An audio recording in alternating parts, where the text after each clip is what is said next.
ఓం శ్రీమాత్రే నమః శ్రీ మహాసరస్వత్యే నమః. జిప్ టీవీ ప్రేక్షకులకి స్వాగతం. శుక్లాంబరధరం విష్ణుం శశివర్ణం చతుర్భుజం ప్రసన్నవదనం ధ్యాయేత్ సర్వవిఘ్నోపశాంతయే. వ్యాసాయ విష్ణురూపాయ వ్యాసరూపాయ విష్ణవే నమో వై బ్రహ్మణదయే వాసిష్ఠాయ నమో నమః. కూజంతం రామ రామేతి మధురం మధురాక్షరం ఆరుగ్య కవితాశాఖాం వందే వాల్మీకి కోకిలం.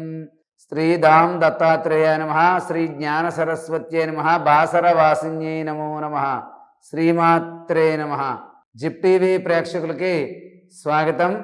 మనం ఈ రోజున స్వాతి నక్షత్రం వారు ఏ గ్రహాన్ని ఆరాధించాలి, ఏ దైవాన్ని పూజించాలి, ఎటువంటి మంత్రాన్ని పఠించాలి, ఏ క్షేత్రాన్ని సందర్శించాలి, ఏ వృక్షానికి నీళ్లు పోసి ఏ వృక్షానికి ప్రదక్షిణ చేసి ఏ వృక్షం దగ్గర దీపారాధన చెయ్యాలి అనే విషయాల గురించి మనం ఈ రోజున తెలుసుకుందాం. స్వాతి నక్షత్రం నరసింహస్వామి వారి యొక్క జన్మ నక్షత్రంగా చెప్తారు. ఎందుకంటే స్వాతి నక్షత్రం రోజున ఆ నరసింహస్వామి వారి యొక్క దేవాలయాల్లో కానీ పుణ్యక్షేత్రాల్లో కానీ విశేషమైన పూజలు, ప్రత్యేక సేవలు, ప్రత్యేక అభిషేకాలు అన్నీ కూడా జరుగుతాయి అంటూ ఉంటారు. కాబట్టి ఈ యొక్క స్వాతి నక్షత్రం వారు గ్రహాల్లో రాహువుని ఆరాధించాలి. స్వాతి నక్షత్రం వారు రాహు అనే రాహుగ్రహాన్ని ఆరాధించాలి. వీరు అదేవిధంగా సుబ్రహ్మణ్యేశ్వర స్వామి ఆరాధన చేయడం, శుక్రవారం నాడు రాహుకాల సమయం అంటే ఉదయం 10:30 నుంచి మధ్యాహ్నం 12 గంటల లోపల అమ్మవారి ఆలయంలో రాహుకాల దీపం పెట్టడం, అదేవిధంగా అమ్మవారికి సంబంధించినటువంటి స్తోత్రాలు చదువుకోవడం, దుర్గా స్తోత్రం కానీ దుర్గా స్తోత్రం కానీ ఓం దుమ్ దుర్గాయే నమః అనే మంత్రాన్ని చదువుకోవడం కానీ, కొంచెం వచ్చిన వారు ఎవరైనా ఉంటే లలిత సహస్రనామ పారాయణం చేయడం చాలా మంచిది. అదేవిధంగా ఈ యొక్క స్వాతి నక్షత్రం వారు శుక్రవారం నాడు రాహుకాల సమయంలో రాహుకాల దీపారాధన చేసి పులిహార ప్రసాదంగా అక్కడ అమ్మవారికి సమర్పించి దాన్ని భక్తులకు పంచిపెట్టడం వల్ల మీకు విశేషమైనటువంటి ఫలితాలు అనేవి కలుగుతాయి. దేవతా వృక్షాల్లో, నక్షత్ర వృక్షాల్లో మద్ది చెట్టు అని ఉంటుంది.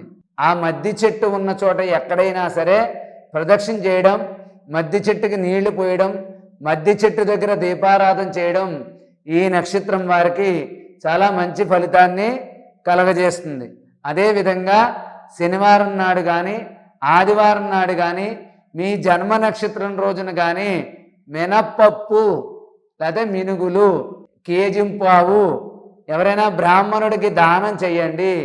లేదా మీ జన్మ నక్షత్రం రోజున సూర్యోదయం తర్వాత అంటే 6 నుంచి 7:30 మధ్యలో ఈ యొక్క నక్షత్రం స్వాతి నక్షత్రం వారు ముందు రోజు నీళ్లలో కిలో కానీ అరకిలో కానీ మినుగులు నానబెట్టి మర్నాడు ఉదయాన్నే గోశాలకు వెళ్ళి గోవు ఉన్న చోటకి అక్కడ ఆ మినుముల్ని దానాగా సమర్పించి దాంట్లో చిన్న బెల్లం ముక్క వేయండి.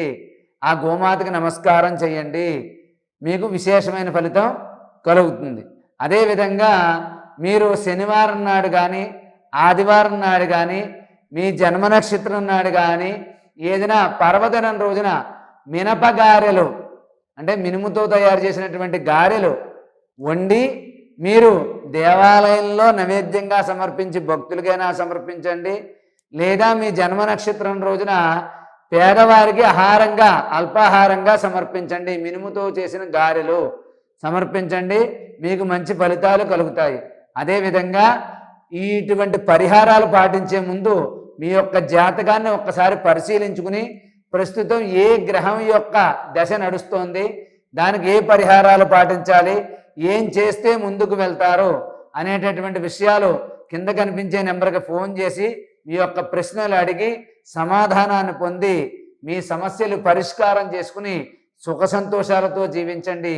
ఈ స్వాతి నక్షత్రం వారు రాహుగ్రహాన్ని ఆరాధించండి, అమ్మవారిని పూజించండి, మద్ది చెట్టుకి నీళ్లు పోయండి, పులిహార ప్రసాదంగా శుక్రవారం నాడు శనివారం నాడు దేవాలయంలో కానీ ఎక్కడైనా అన్నదానం జరిగే చోట కానీ పులిహార పంచిపెట్టండి. మీకంతా కూడా మంచే జరుగుతుంది. జరగాలని చెప్పి ఆశీర్వదిస్తూ సర్వే జనా సుఖినో భవంతు. స్వస్తి.